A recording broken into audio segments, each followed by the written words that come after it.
Welcome back, Northview. So today we're going to use glue, tape, scissors, and magazines to create jewelry and a jewelry box. Let's have some fun. So there are artisans all over the world that use materials that they have on hand to make different crafts, and lots of times in a lot of countries, a lot of families will support their families by building and creating crafts such as these. So here's a basket that was woven from magazine pieces.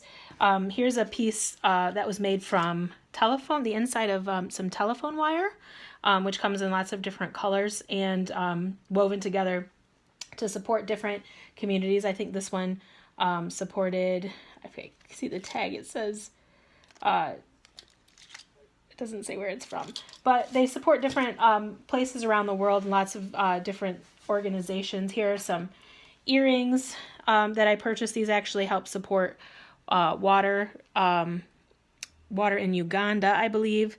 And you can see they use like little book pages and magazines. So if you don't have magazines, you can create a lot of these crafts with any kind of scrap paper you might have around your house. So what I've done is I've just ripped a page out of a magazine, and I'm going to start with the rough edge texture first. And then I'm just rolling like about 1/4 inch strip. And I'm just going to fold it, roll it, fold it. And this is like an easy thing to do. It's kind of fun to do. It's something you can involve your whole family in while you're watching a movie, kick back with some Netflix. Just to make sure that mine are nice and tight, what I do is I use a little bead of glue, a thin bead of glue across the strip. Very thin. You don't want it to be all goopy. And I just a little bit of glue there. And then I just continue rolling that up. Once you have a bunch of strips, and I think you need probably, I don't know, maybe half of a magazine to make a decent sized bowl, the size bowl that I have for you. So you don't need a ton of magazine. What you're going to do is you're going to take your strip and you're going to fold it and roll it as tightly as you can. So you're creating a little coil. It's like a little coil pot with this piece of magazine strip. So here I have rolled this up nice and tight, and you could glue it, but it's a lot faster if you have tape. You can take a piece of clear tape. If you don't have clear tape, you could use masking tape. If you don't have masking tape, you could use electrical tape. The point is you just want it to be a nice and tight roll of paper like this. And then you're just going to grab another strip and you're going to add to it just like so. And I'm going to tape that on. It needs a little bit of dexterity. So this is probably my 4th grade daughter was making one with me the other day. So probably 2nd-ish grade and up would probably be pretty good with this, but you could certainly try it with younger kids if you wanted to.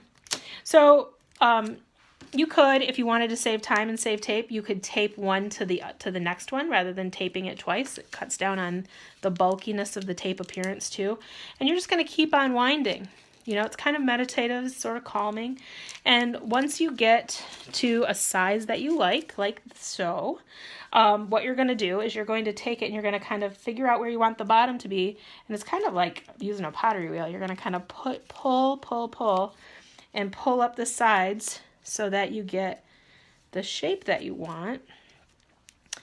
And once you get the shape that you like, what you're going to want to do is paint it with some glue or some Mod Podge. So most families have glue at their house, bottled glue. I know a lot of slime families, unless you've used all your glue up making slime, you might want to, you can paint it with glue that'll help hold it in place, or if you have Mod Podge, which is essentially a clear acrylic paint, or if you have acrylic paint like house paint or craft paint. I've seen some really cool magazines that they've used the paint to bind it together.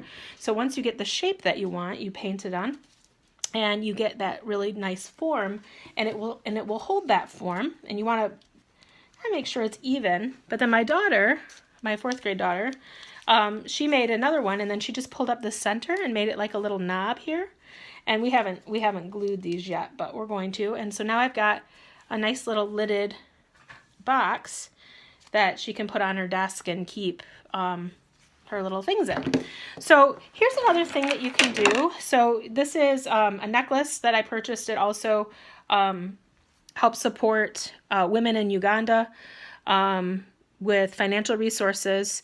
It was there's a lot of companies online, and lots of times if you go into like fair trade stores, you'll find crafts made by people from all over the world that really rely upon they're building a craft business to support their families. So I'm going to show you how these beads are made out of magazine. I get tons of compliments when I wear this necklace. It's so colorful and fun. All you need is a toothpick, or if you don't have a toothpick at your house, maybe a skewer or some kind of a thin stick. And you're going to take a stack of a few pages here, and you're going to cut some thin strips. Now I cut multiple pages at a time to save time, and also so that my beads are different shapes. Now online you can find lots of patterns of how to make different shape beads. You just type in magazine beads. You might even find a tutorial that looks better than mine. I'm sure you will. But I know my students probably appreciate hearing my voice, so, and I'm happy to do it for them. So here's a bunch of strips here together, and you're going to take your toothpick and you're going to take your strips here. Now, of course, the more paper you have, the bigger your bead will be, and you're just going to take it like this. I don't know how that's showing up. Like this, and you're going to tightly roll it, and it's easier to do on the table surface, so I'm going to do this on the table surface. You're going to tightly roll it and wind it up as best you can, trying to keep the strips in line, and twist, twist, twist. And once you get it all twisted, as you can see, I'm going to keep twisting this up. Once you get it all twisted, you just take a little dot of glue and you add it to your end here, and then you've got this little bead that's I've let to dry on our handy Easter deviled egg tray. But you could put them on any tray or plate, and you can make different shape beads.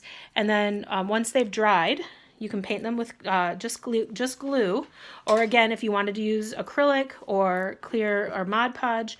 Now I've got this empty bead that I can string up, and I can combine with traditional beads and other things and make some really cool jewelry. So I'm going to show you kind of up close what this looks like.